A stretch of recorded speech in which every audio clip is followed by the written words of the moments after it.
Salutations, humans. My name is Jaden, and today I would like to ask you the question, is anger a useful emotion? Could it be replaced by something else?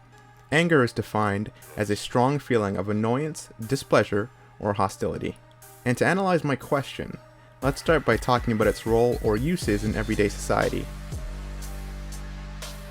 Anger can be used to demonstrate force or convey points in times of stress. To communicate with others, anger can be used through body language, to preemptively warn an individual that you are indeed displeased. They can either back down or reciprocate the feeling of anger and frustration. I believe that reciprocating this anger, this frustration, this hostility is a sort of self-defense mechanism. This way you can protect yourself in case a threat may emerge. A great example of this self-defense mechanism might be just in nature, where animals try and seem more hostile, larger than they are, to scare off their predators. Take this example for instance. A man in a bar spills his drink on someone and is about to apologize. Before he can get the chance to, the enraged man begins to posture up as if to instill fear into the man who spilt his drink. And while the situation could have gone a couple of different ways, the body language is what has initiated this all-out brawl. The question that needs to be asked here is, in this situation, was anger necessary? Was it actually necessary to escalate any further than a spilt drink? Does the upcoming brawl really mean anything? Why be angry here? And how is this emotion useful to themselves or anyone else involved? Could this be solved in another way? And you might say that anger was justified because it's natural, which I don't dispute. As previously stated, anger can be a self-defense mechanism. It's supposed to protect us from harm.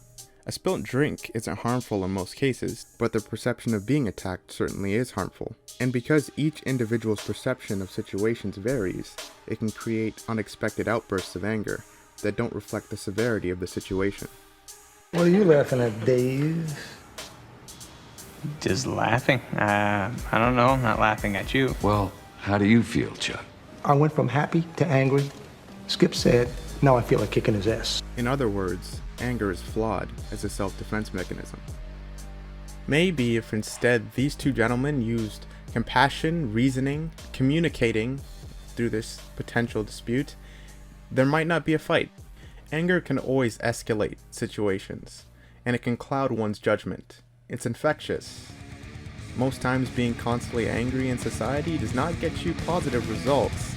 It just makes someone else angry. The argument being made here is that anger is not the best communicative tool. Anger creates fear. Your level of hostility can make people more afraid to be near you or even afraid to speak out against you, or they have to match you. So what is a good reason to be angry then? The answer is simple: power. Through fear, your hostility has now given you power. It's given you power that many people enjoy, the power to dominate others, gained by dominating others. To many, power represents respect, authority, wealth, and prosperity. The implications of power are important. Power over others can help people rise the socioeconomic ladder, and that power can be used in many different ways, such as threatening people by saying, do what I say, or I'm going to get mad, or you're going to be punished. Might sound a little bit familiar, and that's the genuine relationship that a lot of children have with their parents. I'm not saying that is a bad relationship, but what I will say is that kind of a relationship can change the way a child communicates with other people. Not to say they're a bad person, but they know that if they can gain power over someone else, they're able to control them. Eventually, those kids find themselves in quote-unquote meaningless fights, but in reality are power struggles. Who is tougher? Who is going to back down right now? That determines their worth, it affects their pride, but it can gain them power. So if anger is a means to power, isn't anger a useful emotion? Why then do we oftentimes repress it? Well, the belief in society today seems to be that being angry all the time is not necessarily cool or necessary for the outcomes of obtaining power. In fact, anger can be embarrassing. Respect and prosperity are said to be achieved through peace and love, and controlling our emotions is meant to serve us better. Controlling one's emotions is respected. Telltale signs of anger on an individual, such as a flushed face, wrinkled forehead, and loud voice, might just mean someone is quote-unquote annoyed. You see, being a little frustrated or annoyed sounds much more pleasant than being angry. Most people in society walk around from day to day and don't show their real anger or don't show their real emotions because anger falls into this category of ugly emotions. Emotions that, if displayed in public, warrant criticism and fear depending on the occasion. In other words, societal pressure makes being angry uncomfortable for most. There are some people in the world who are constantly irritable and angry regardless of the situation, also known as having a short fuse. Anything you say to them could get them to become upset. They are constantly willing to drop their appearance to express anger, and while it may be cathartic for them, it may be toxic for others, and they get the satisfaction of keeping it real, some of them may say. The most interesting part of this being is sometimes being angry does not actually let you express what is real. It does not allow you to express what you're actually angry about. On the other hand, people like me are very hard to upset. Although in the rare times when we are angry, it is miles worse than someone who does have a short fuse. Let me explain something, Dave. There are two kinds of angry people. Explosive and implosive. Explosive is the kind of individual that you see screaming at the cashier for not taking their coupons. Implosive is the cashier who remains quiet day after day and finally shoots everyone in the store. You're the cashier. Leading some to argue it is healthier to let anger seep out from time to time, as the repression of anger isn't healthy. In some cases, this can turn into passive aggression. It's a state of wanting to be angry and express that you're angry, but not wanting to fully show it. This food is great, Elsie. Thank you. Compared to what?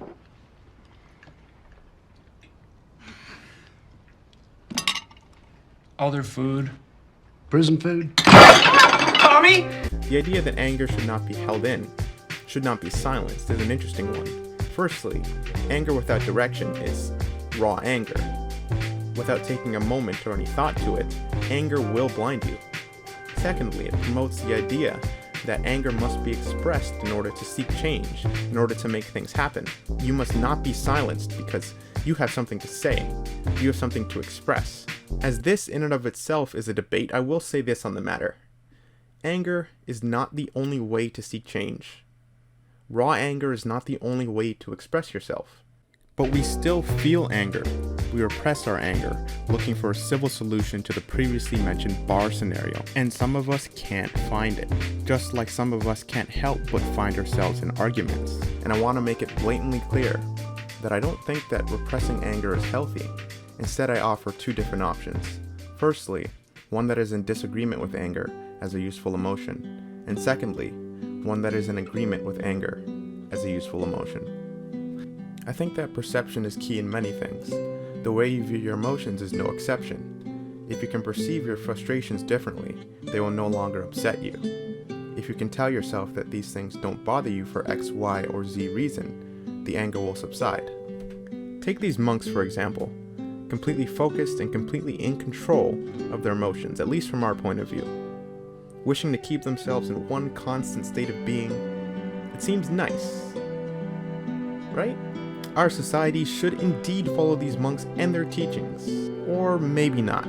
I mean, what they say is nice, and it's very useful in my opinion to understand yourself and your own emotions, but the issue here is not many people are willing to dedicate themselves to mastering their emotions. Firstly, society has many things that mean us harm. Regardless of if we replace anger with peace or not, abandoning anger in society would leave us vulnerable to attack, and we may lose the competitive edge that anger or aggression grants us. Secondly, to try and have that kind of monk-based mindset in our society now would be very difficult. Without an environment that supports peaceful thinking, that allows for peaceful thinking, it can be hard to achieve it. And the monk lifestyle is simply not for everyone. In short, monks seek to understand their emotions, while in our society, we are more likely to repress them. And while trying to perceive anger differently is a useful tool, I think that it is almost impossible to not experience anger in modern day society. So I believe that the concept of transforming anger is much more common and easier to do, but it has its downsides. What is the transformation of anger? The transformation of anger is turning raw anger into something else. Important messages may get lost in conversation if we're too upset. Someone may just listen to you because they're fearful instead of understanding why you are upset, leading to more potential conflict in the future because they never understood why you were upset to begin with. When transforming that anger, you may have heard of the word being assertive, expressing your frustrations instead of losing your mind at work. Although people who are emotionally sensitive might mistake your assertiveness for aggression. So what are some other ways that tension can be released? Exercise is a great way to express whatever hostile or violent feelings you hold. With about 6 years of training experience under my belt, it is my go-to for stress relief. Some people in the gym look like they're about to commit murder, myself included. And while for some it might be a guise to look tough, or their resting face, for others it is completely true. Just kidding. It should also be noted that transforming anger into multiple things is almost necessary. It's my belief that when taking this transformative approach to emotion, you cannot have only one conduit. If exercise is your only way of expression, when you are unable to do it, you're more likely to be angry. The downside of using anger as motivation, though, is getting wrapped up in it can make you lift with incorrect form, whereas the positive may be that anger makes you feel like it's easier to lift weights, or make you more explosive. Furthermore, you're clinging on to these thoughts, these things that cause you to feel this anger again, and you may be unable to let go of them. They're making you angry again and again and again, but you're using that. And let's just say I have my best exercise sessions when I'm angry. To have good workouts, I'm either going to have to be angry all the time, or I'll have to constantly reach into my mind for these negative thoughts. If I follow this trend, I will only know how to be motivated by things that upset me, and if one day I'm no longer angry, it'd be like losing my drive, or my motivation to work out, or to do many things really. Which is why some people attribute anger to a part of their personality traits. It's very comfortable for them to be angry, or to know how to use anger. This might be a good reason to not always use anger as a motivator, and instead, maybe it is a combination of transforming anger and perceiving one's frustrations differently that works best for us in modern day society. There is an interesting phenomenon that can occur when angry people are within proximity. While people are in a state of raw anger or motivated by anger, people come together. Whether or not they are upset about the same thing they feel them, that gets people to sympathize with other people's frustrations. Is this a good thing? That I think I can leave you guys to think on, because I think it can be, and I also think it can be very, very bad. So after all we've discussed, what do I think about anger? Well, it depends. There's a lot of jobs that require security, policing, bodyguards, bouncers, etc. You need to be able to assert yourselves, to show that you can be hostile, you can be a threat, you can defend yourself and defend other people. If you ask somebody politely not to steal or break the law, it unfortunately does not always work. I think that anger is useful in particular situations, but somebody else might find a way to not use anger, to use another emotion in order to solve a situation. And that's more than okay. This is just my opinion. And I hope that you guys do comment. I want you guys to talk about this, and if you don't feel like talking about it in the comments, talk to your friend about it, talk to your mother, your father, your cousin, your uncle, anybody. Shoot me a message.